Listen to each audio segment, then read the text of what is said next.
안녕하세요. 월스기업연구소 정원소장입니다. 자, 오늘은 CU 리포터 12월 4주차 프리뷰를 해드리도록 하겠습니다.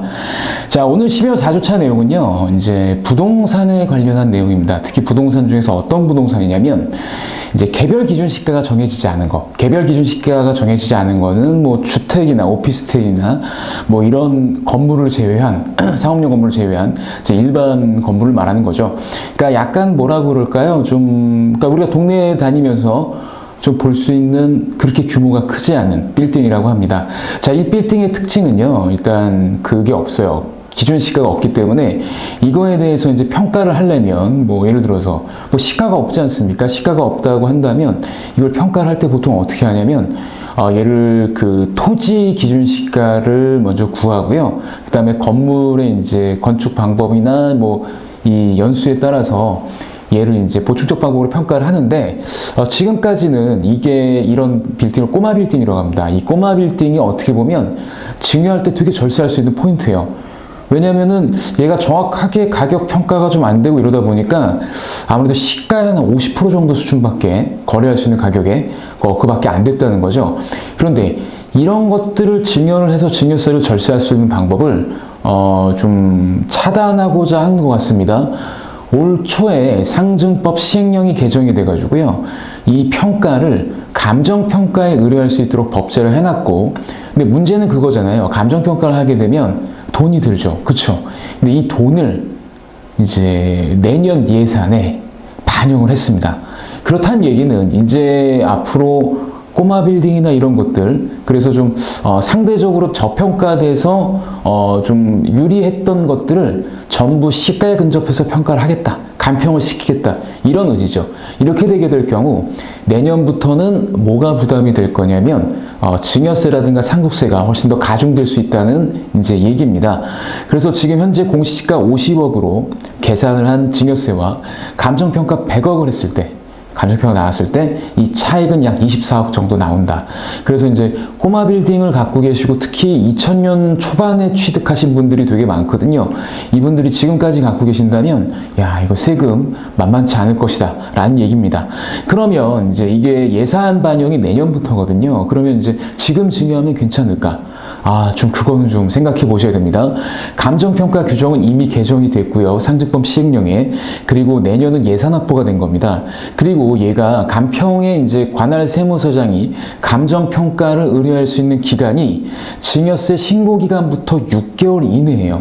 그러니까 이미 지금 하셔도 내년에 충분히 예산이 나오고, 오히려 예산이라고 하는 게 연초에 많이 좀 집행을 하지 않겠습니까? 만약에 뭐 예산이 없어서 간평을 못 한다. 이러면 좀 뭐 또 운이 있을 수 있겠으나 뭐 예산이 충분히 있는 연초라면은 아마 좀 쉽지 않을 것이다 라는 겁니다. 그 다음에 차라리 증여자가 직접 자기 돈을 내고 간평을 받는 게 유리할 수 있어요. 왜냐하면 지금 서울 땅값이나 뭐 이런 게 계속 올라가고 있지 않습니까? 그래서 뭐 정부에서는 규제하려고 강하게 하고 있는데 아직 어떻게 될지 모르죠. 그럼 조금이라도 쌀 때 간평을 받아두는 게 조금 더 유리할 수는 있을 겁니다. 자, 그 다음에 얘를 이제 지금 증여를 할 때 좀 생각해 볼게. 애매해요. 왜냐면은 한 100억대 건물, 지금 기준 시가로 100억대 건물이라고 한다면, 월간 임대소득이 한 3천 이상은 나올 거거든요. 그럼 연간 수입 금액이 한 6억 정도 될 텐데, 이거를 법인 전환할까? 이거 좀 약간 애매하긴 하지만, 그런데 저는 지금 기왕에 이렇게 되는 시기라고 한다면, 어차피 법인 전환할 때 감정평가를 받아서 현물 출자를 하거든요.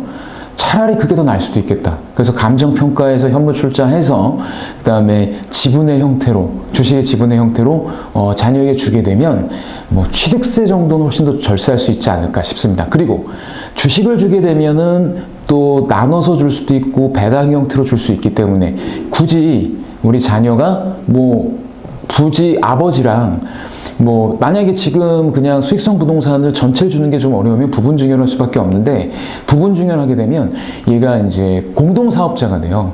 그럼 이제 공동사업자가 되면은 뭐 임대인 들어오고 뭐하고 임차인 뭐 하게 될 때 이 사람이 계속 있어야 되고, 그 다음에 강제적으로 투자한 지분만큼은 소득으로 들어가야 되는데, 만약에 자녀 소득이 많거나 그러면 이것도 좀 부담이잖아요. 그래서 그런 것들 때문에라도 어떻게 보면 법인 전환해서 배당 정책 등으로 좀 주시는 게 훨씬 더 나을 수도 있습니다. 자, 그러면 법인 전환할 때 어떻게 하면 될까요? 이제 부동산 임대사업자라면 법인 전환을 지금 검토하시는 게 좋습니다.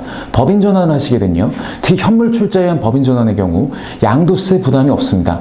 일부 세법에서 조특법에서 규정하는 것들을 준수하게 되면 양도소득세 부담은 없고요. 여기서 말하는 양도소득세는 누가 내는 거죠? 네, 그 개인이 법인에게 이 부동산을 양도하면서 생기는 이 세금이 없게 됩니다. 두 번째, 또 100%는 아니지만 일부 취득세를 감면해 주기도 합니다. 그래서 현재 75%까지 감면 혜택이 있으니까 취득세도 부담을 좀 덜 할 수 있고요. 그 다음에 법인 전환을 하시게 되면 증여와 상속, 활용에 도움이 더 될 수 있고, 그 다음에 일단 그 납세자 본인의 소득세를 절세할 수 있는 게 있죠. 법인의 가장 큰 장점은 가져가는 사람이 소득 제한을 할 수 있다는 거거든요. 그래서 그 점에서 보게 되면 상당히 좀 유리할 수 있다. 그리고 게다가 이 종합소득이 줄어들고 뭐 이런 게 서로 절세가 되면 건보료까지도 절세할 수 있는 장점이 있습니다. 자, 그 다음에 또 좋은 점은요, 자녀에게 이 건물을 이전하시고자 한다면 사실은 주식을 형태로 이전하시는 게 훨씬 더 좋겠죠. 이런 것도 한번 생각해 보실 수 있고 계획을 할 수 있다는 게 장점. 만약에 꼬마 빌딩을 가지고 계시는 분이라면 꼭 점검하셨으면 좋겠습니다.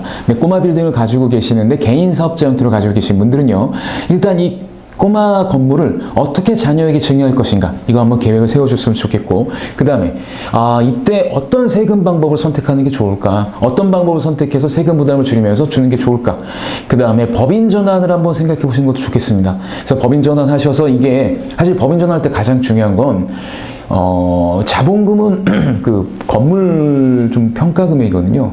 그럼 이제 월세 소득이 과연 괜찮을까? 과연 이 정도 괜찮을까? 이거 한번 같이 검토해 보시고, 그 다음에 법인 기업에 만약 전환하신다면 제도를 확립하시는 이런 프로세스로 가시면 좋을 것 같습니다. 근데 가장 중요한 건 지금 전문가랑 상담을 하셔서 일을 진행하시는 게 제일 좋을 것 같습니다.